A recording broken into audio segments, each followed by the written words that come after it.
بسم اللہ الرحمن الرحیم۔ السلام علیکم۔ گھریلو زندگی کی کہانی میں خوش آمدید۔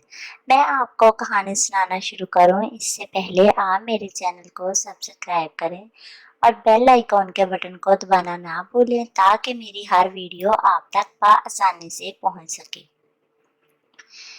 اس کہانی میں یہ بتانا چاہتی ہوں کہ آپ جو ہے اپنے بچوں کو پیار سے سمجھایا کریں۔ جب آپ کے بچے غصے میں نہ ہوں اس وقت سمجھایا کریں تاکہ آپ کے بچوں کو سمجھ آ سکے کہ وہ کیا بات کہنی ہے اور کیا کرنی ہے۔ اور جب بچہ غصے میں ہوتا ہے تو اسے کوئی سمجھ نہیں آتی۔ نادیہ نے میٹرک کا امتحان پاس کیا اور کالج میں جانا شروع ہو گئی۔ اس کا بڑا بھائی اسے اکثر کالج چھوڑ کر آتا اور واپسی پر لے لیتا اور پھر گھر چھوڑ کے دیتا۔ بڑا بھائی کام کرتا تھا، وہ روزانہ ہی اسے چھوڑ کر جاتا اور چھوڑ کے آتا۔ ایک دن اسے باہر کسی دوسرے شہر میں جانا تھا، وہ اس شہر میں کام سے چلا گیا۔ اب نادیہ پیدل ہی اسکول جاتی اور واپس آتی۔ جب یہ اسے آتے ہوئے ابھی 5-6 دن ہو چکے تھے۔ ایک دن ایک لڑکا محلے کا تھا اس کے پیچھے آیا، اس نے اسے مزاح کیا۔ 2 دن یوں ہی ماجرا رہا۔ تیسرے دن اس کا بھائی واپس آ گیا، پھر وہ اپنے بھائی کے ساتھ جانا شروع ہو گئی۔ اس لڑکے کو نہ جانے یہ نہیں پتا تھا کہ اس کا بھائی آج اسے پھر سے لینے آئے گا۔ جیسے ہی نادیہ کالج سے نکلی تو اس نے آگے بڑھ کر کہا کہ پیدل مت جاؤ، گرمی بہت زیادہ ہے، میرے ساتھ بائک پر بیٹھو، میں تمہیں چھوڑ دیتا ہوں، جانے من اکیلی کیوں جاتی ہو۔ اتنے میں اس کے بھائی نے موٹر سائیکل گھمایا اور اپنی بہن کے آگے لا کر کھڑا کر دیا۔ بہن موٹر سائیکل پر بیٹھ گئی اور اس نے کہا کہ تجھے تو میں آ کر بتاتا ہوں کہ کون تیرے ساتھ بیٹھے اور کون نہ بیٹھے۔ نادیہ بہت پریشان تھی، تھر تھر کانپ رہی تھی، نہ جانے کیا ہوگا۔ بھائی غصے کا بہت تیز تھا۔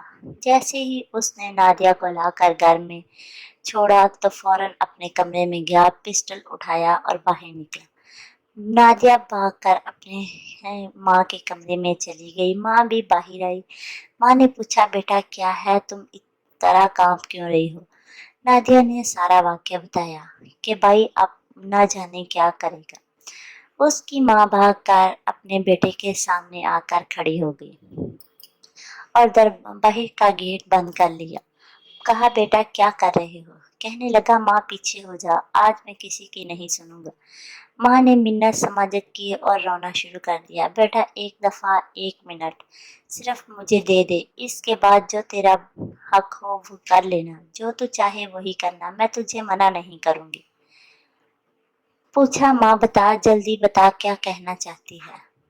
کہنے لگی تو صرف اس لیے جا رہا ہے کہ نادیہ کو کسی لڑکے نے مزاح کیا ہے اور تو اسے مارنے کے لیے جا رہا ہے۔ کہنے لگا جی ماں، سچ کہا آپ نے، میں اس لڑکے کو زندہ نہیں چھوڑوں گا۔ تو ماں نے کہا بیٹا اگر تو اس لیے اسے مار دے گا اور وہ مر جائے گا، جب وہ مر جائے گا تو تو جیل میں چلا جائے گا، میں تیرے پیچھے تیرے باپ کے ساتھ تیری ملاقات پر جایا کروں گی، تیری بہن گھر میں روئے گی تڑپے گی، میں اسے بھی ساتھ لے جاؤں گی۔ وہاں طرح طرح کے لوگ ہوں گے اور بات دیکھیں گے ہماری طرف اور کہیں گے کہ یہ اس لڑکی کو اس کے بھائی نے اس کی وجہ سے ایک لڑکے کو مار دیا، ایک لڑکے نے اسے مزاح کیا تھا تو اس کے بھائی نے اسے مارا اور جیل میں چلا گیا۔ یہ وہ ماں ہے جس کی بیٹی کو کسی نے مزاح کیا اور اس کے بیٹے نے اسے مار دیا اور اب اس کا بیٹا جیل میں ہے۔ صرف ایک لڑکے نے مزاح کیا تو برداشت نہیں کر سکا، پھر پورا شہر ہم دونوں پر، تیری بہن پر نہیں صرف ماں پر بھی انگلی اٹھائے گا۔ تو چاہتا ہے کہ تیری ماں اور بہن دونوں پر انگلی اٹھے۔ پلیز بیٹا آج تو چپ ہو جا، جب آج تو مجھے اپنی بہن کو لے کر آیا ہے تو صبح سے وہ ڈرتا خود ہی نہیں آئے گا۔ اس نے بتایا کہ ماں فلاں لڑکا تھا، میں اسے زندہ نہیں چھوڑوں گا۔ ماں نے منت سماجت کی۔ جب یہ بات کہی تو اس کی سمجھ میں آ گئی کہ ہاں، ایک لڑکے کی بات تو میں برداشت نہیں کر سکا، لیکن جب پورا شہر میری ماں اور بہن پر انگلی اٹھائے گا تو میں جیل میں بیٹھا کیسے برداشت کروں گا۔ پسٹل پھینک دیا، خود آ کر کمرے میں بیٹھ گیا، بہت گھبرایا۔ ماں نے پانی دیا، کھانا کھایا، کہا بیٹا نہا لے، نہانے کے بعد تو اپنے کام پہ چلا جانا، اور قسم ہے تجھے میری، اگر تو اس لڑکے کی طرف دیکھے بھی۔ نادر کی یہ بات سمجھ میں آ گئی۔ نادیہ بھی اپنے بھائی کے پاس ہی بیٹھی ہوئی تھی۔ نادر نے اپنی بہن کو اپنے گلے لگایا اور بڑے پیار کیا اور کہا میں تیرے لیے سب کچھ برداشت کر سکتا ہوں۔ آج کے بعد اگر میں کبھی کہیں جاؤں گا بھی تو کالج نہیں جائے گی، تو گھر میں رہے گی۔ یہ بات وہ غصے میں کہہ رہا تھا کیونکہ وہ نہیں چاہتا تھا کہ اس کی بہن کو کوئی بات کرے۔ پھر قاتل نے روزمرہ کی طرح اپنی بہن کو کالج میں چھوڑتا اور واپس سے لیتا، خود کام پر جاتا۔ راستے میں اگر کبھی وہ لڑکا نظر بھی آتا تو لڑکا خود ہی نظر چرا لیتا۔ یہ بات لڑکے نے بھی اپنے گھر میں بتا دی تھی کیونکہ وہ جانتا تھا کہ نادر غصے کا بہت زیادہ تیز ہے۔ والد نے کہا کہ اگر نادر نے تجھے کچھ کہنا ہوتا تو اسی دن آ کر تیری ٹانگ توڑ دیتا۔ اس کا والد صبح صبح ایک دن نادر کے گھر آیا، دروازہ کھٹکھٹایا تو نادر کا والد باہر نکلا۔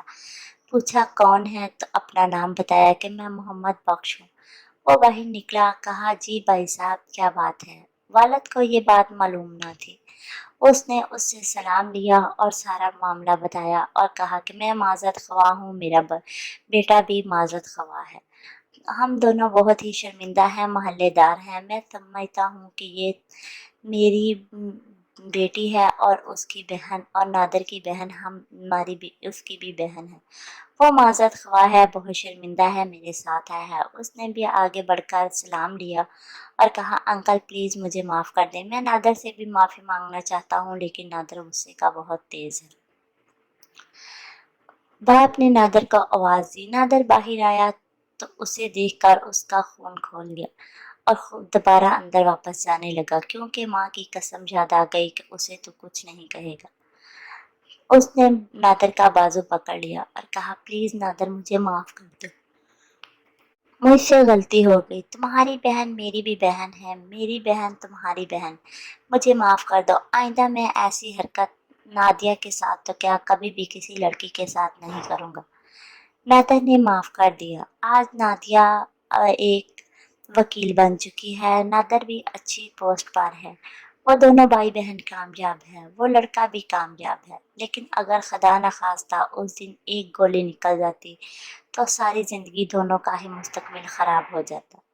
اپنے بچوں کو پیار سے سمجھایا کرے کہ غصہ ٹھیک نہیں ہوتا، کبھی کبھی بہت بڑی بات کو بھی برداشت کرنا پڑتا ہے، کیونکہ برداشت سے اللہ تعالیٰ ویسے بھی انسان کو اجر دیتا ہے اور کرنے والے کو اللہ ہی سزا دیتا ہے یا سزا دیتا ہے۔ آپ کے پاس بھی اگر کوئی کہانی ہو تو پلیز مجھے کمنٹ کریں تاکہ میں آپ کی کہانی اپنی کہانیوں میں شامل کر سکوں۔ میری کہانی سننے کا شکریہ، ملیں گی نئی کہانی میں، اللہ حافظ۔